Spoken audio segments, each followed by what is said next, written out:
escuchado hablar del INAI? ¿Qué funciones tiene dentro de las instituciones gubernamentales? Para despejar estas dudas, vamos a platicar con el maestro Alfredo Cristalinas, aquí en Los Expertos Opinan. Bienvenido, maestro, ¿cómo está? Muy bien, muchísimas gracias. Gracias por aceptar esta invitación y para conocer más de esta institución, ¿nos podría platicar qué funciones tiene el INAI? Bueno, el Instituto Nacional de Transparencia y Acceso a la Información Pública tiene, entre otras responsabilidades, primero garantizar a la ciudadanía el acceso al derecho a la información y, por otro lado, para que las entidades públicas, es decir, gobiernos federales, locales, municipales y cualquier ente que ejerza recursos públicos, transparente su información, porque justamente de eso trata la transparencia, de hacer visible aquello que es público. Y como lo hemos dicho ya en otras ocasiones, la transparencia es una virtud. ¿Qué quiere decir? Que hace que se vean cosas, aunque éstas no sean virtuosas. ¿Y qué cosas? Pues información sobre el ejercicio de los recursos públicos, de los gobernantes, de los gobiernos, para que podamos hacer un escrutinio, que podamos hacer una evaluación de lo que se está haciendo desde el gobierno. Sin duda abarca muchas funciones, pero ¿cuál sería la más importante? ¿Qué mayor aportación da al país? Pues fíjate, ha tenido logros tan importantes como transparentar información que originalmente había sido reservada o planteada como confidencial. Recordarán ustedes el caso de un decreto de noviembre del 2021 en el cual establecía el titular del Ejecutivo que habría una reserva con motivo de seguridad nacional de todos los proyectos insignia del gobierno federal. Esto causó mucha polémica, se hizo justamente una denuncia ante el Instituto Nacional de Transparencia y resolvió que no podían existir decretos que de suyo, por las características que fueran, en este caso un decreto del Ejecutivo, se clasificara la información simple y sencillamente por decreto. Esto, pues evidentemente, es un logro de la transparencia porque permite a la ciudadanía justamente acceder a toda la información relativa a cualquier proyecto, sea del gobierno federal, de este gobierno o de cualquier otro, al que quiera la ciudadanía acceder. Maestro, por otro lado, ¿qué uso hacen las entidades gubernamentales del INAI? Qué pregunta tan importante, porque regularmente la hacen al revés, es decir, la ciudadanía cómo se sirve del INAI. Pero justo a través de las resoluciones que emite el Instituto Nacional, van creándose criterios. ¿Criterios para qué?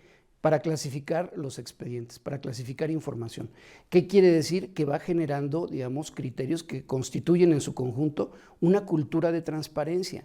Si los órganos públicos atendieran a los principios de cumplimiento voluntario de las obligaciones, en este caso de transparencia, querría decir que no tendríamos tanta necesidad de recurrir al instituto, ¿verdad?, para poder acceder a esa información. Entonces, la construcción de los criterios, justamente, a partir de las resoluciones, sienta antecedentes y precedentes para poder hacer una clasificación más correcta y honrar el principio de transparencia, de máxima publicidad. Y en este sentido, y para entender la importancia del INAI, ¿qué sucedería si esta institución se debilita o incluso desaparece? Bueno, pasarían varias cosas. La primera que podemos mencionar es que el Estado democrático, como pensamos tenemos en México, pues se vería debilitado, por una parte. ¿Por qué? Porque no habría contrapesos. La importancia de los órganos autónomos es que hay una distribución del poder público. En esta distribución del poder público recaen justamente obligaciones como la transparencia, la rendición de cuentas, la fiscalización, porque es importante que haya órganos garantes. ¿Qué significa un órgano garante? Aquel que garantiza el cumplimiento de obligaciones y el ejercicio de los derechos. Cuando se debilitan los órganos autónomos, como el INAI, que es un órgano autónomo, entonces también se trastoca la distribución del poder público. Y entonces, ¿a qué otros recursos podría recurrir las instituciones gubernamentales en cuestiones de transparencia, además del INAI? De entrada, hay órganos garantes en las entidades locales, es decir, los gobiernos locales no se ven afectados ante situaciones que en todo caso impacten al INAI como Instituto Nacional. ¿Por qué? Porque la competencia de los órganos locales recae sobre los gobiernos locales. Gobiernos locales pueden acudir a sus órganos garantes. Pero si eso no fuera suficiente, todavía existen otros institutos autónomos, otros organismos autónomos, como las auditorías superiores en las entidades federativas, en la federación, los órganos internos de control, pues que evidentemente tienen funciones de facultades de comprobación y vigilancia que incluyen también acceder a información pública.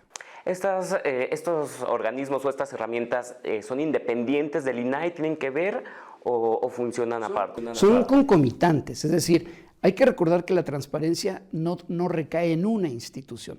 Hay un órgano garante que tutela el cumplimiento de derechos y obligaciones, pero el gran compromiso que se tiene en la conformación de Estado está en la Constitución. El artículo 6 constitucional garantiza a las personas el derecho a la información pública. Entonces, como este es un derecho constitucional, sí, evidentemente hay un órgano garante como el INAI que lo tutela, pero todo el circuito de órganos autónomos tiene la obligación de cumplir y hacer cumplir estas decisiones. Qué interesante conocer a grandes rasgos cómo funciona esto. Maestro Alfredo Cristalinas, muchísimas gracias por compartirnos esta información y gracias a ustedes por acompañarnos aquí en Los Expertos Opinan. Hasta la próxima.